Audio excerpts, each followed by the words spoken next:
the Opelka Studios in Oklahoma City, you're watching OU Football with Jake Trotter. I'm Jenni Carlson. Our OU coverage is brought to you by Cable Motors. Jake, Cam Kenney came in last year as a highly touted junior college guy. Maybe didn't have the season that people thought he would. This year looks like maybe he's turning it on. What's changed for Cam? It's all mental. Confidence breeds more confidence. I think he's playing with a tremendous swagger right now that he didn't have last year at all. You know, I voted Cameron Kenney the preseason Big 12 Newcomer of the Year last year. I thought after talking to people and seeing him play on film and the fact that he was just starting to come into his own as a receiver, not playing high school football all 4 years, that he would have a tremendous year. And it looked like he was going to do that after the Miami game when he had a touchdown pass and was basically their most effective receiver in that loss, that 21-20 loss. Yeah. But as the year wore along, he had some drop passes.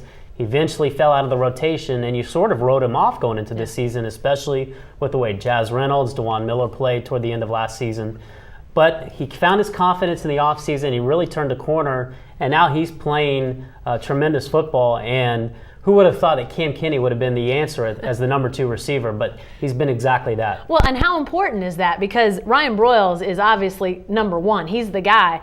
But to have a number 2, especially, like you say, Jazz Reynolds falls away, DeJuan Miller falls away, to have Cam Kenney doing what he's doing. Well, it's huge because people are going to zero in on Ryan Broyles. Yeah. They're not going to single cover Broyles, especially with how effective he's been lately. I mean, he's just been unstoppable.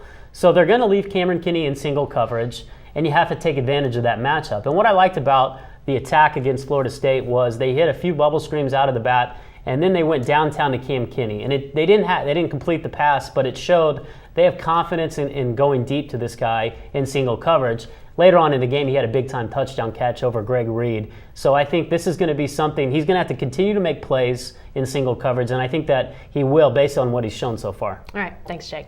Hey, stay with the best coverage team anywhere, newsok.com, and every day in the Oklahoman.